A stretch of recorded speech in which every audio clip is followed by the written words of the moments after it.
Hi creatives, happy YouTube Wednesday. Shifting from women in trucking to finance this week.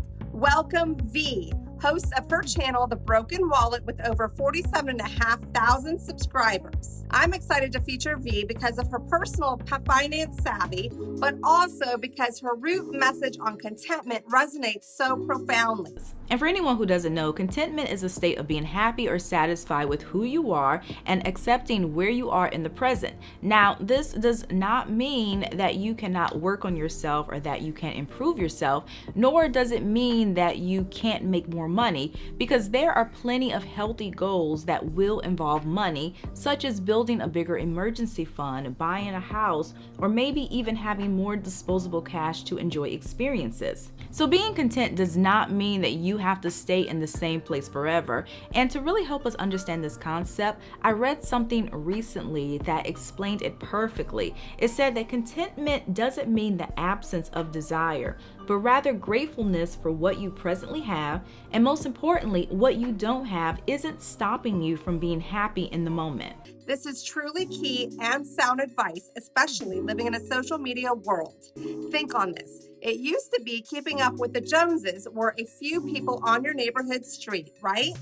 Plus a few ads on TV that do their enticing power to make you want to buy. Now the pressure for perfect is exponential, and it is a real purposeful struggle to stay satisfied.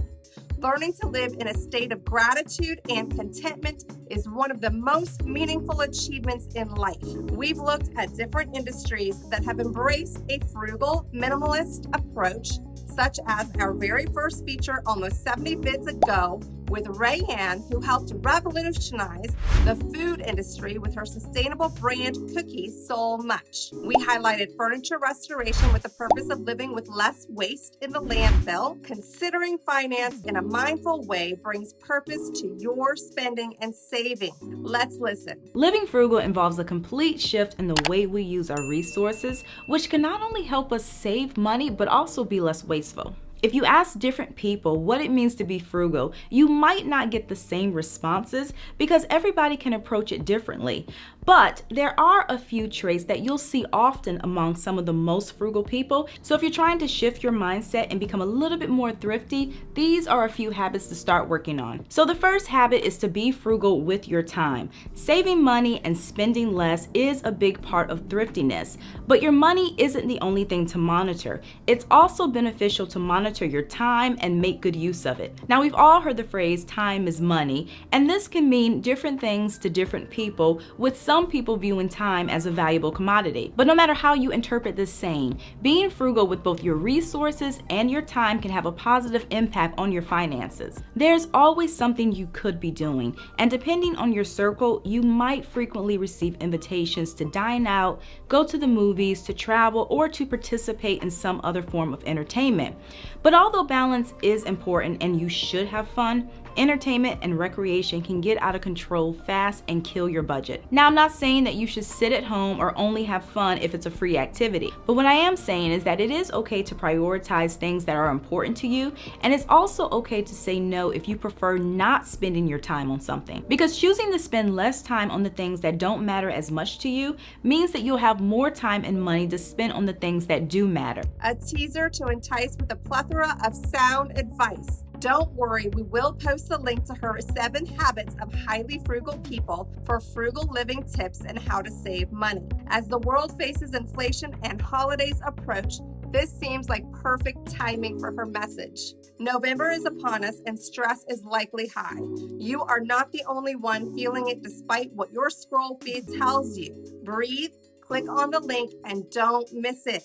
Other vids include: buying a house for the first time is exciting, but it can also be intimidating and overwhelming. And if you don't know a lot about the process, you might even make a few rookie mistakes. But while mistakes are common when you're navigating new waters, the ones you make as a first-time home buyer can be costly. So today we're going to look at a few of these, plus explain how you can avoid them. And should you take money advice from your parents? So in the past, I've spoken a little about how I think it's kind of messed up that financial education isn't considered important enough to include in a lot of school curriculums. Money is something we use every day and will manage our finances till the day we die. Yet most of us are left to figure it out on our own. Now there are several arguments for not including this education in school.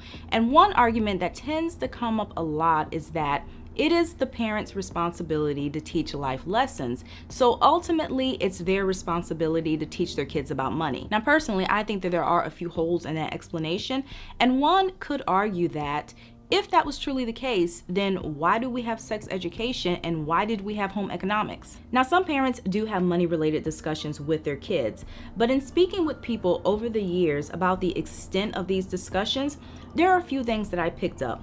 One, even though these lessons provided a foundation, the information they received from their parents was often surface level. So even though these individuals received information such as save your money, invest, limit debt, look for bargains, they weren't always given instructions on exactly how to do this. And along with that, another issue I noticed involved the reliability of the money advice they received growing up. Meaning, some of the tips that they received from their parents during their early adult years wasn't always the best advice, even though their parents meant well. I remember an old coworker talking about a money mistake he made when he was younger, and I think it involved something with his credit. But I'll never forget, he was like, yeah, I got myself into some financial trouble when I was younger listening to my dad. And we all kind of just laughed it off. But even though we all laughed, it wasn't until years later that I really fully understood the weight of that statement, because parents, they can only teach what they know. So if they only know the basics about managing money, that's pretty much the extent of the money lessons that they're going to give. And if they're not good money managers and they've been doing things wrong for the past 30 or 40 years, when they do give advice, you kind of have to take it with a grain of salt, as difficult as that might be. And to be fair, many parents are not financial advisors, so they had to figure things out on their own too. But at the same time, we can't ignore the fact that bad money habits tend to pass down from one generation to the next. In this vid, V goes into some of the bad money advice examples. It's important and we'll include the link below. V started writing about money in 2005, and she has almost 2 decades research and experience she shares in an extremely approachable, measured manner. Thank you, V, for helping all you do to make people's lives better with the information that you provide and put out into the world. Creatives, our business app in development, will centralize your reach, engagement, and measure your content worth cross-platform, making your life easier. Remember, new industry every week and 3 content creators making a difference. Insta Monday, YouTube Wednesday, and TikTok Saturday. Don't forget to hit the subscribe button and follow us so you never miss a highlight reel. What's our motto? Value yourselves. See you next time, creatives.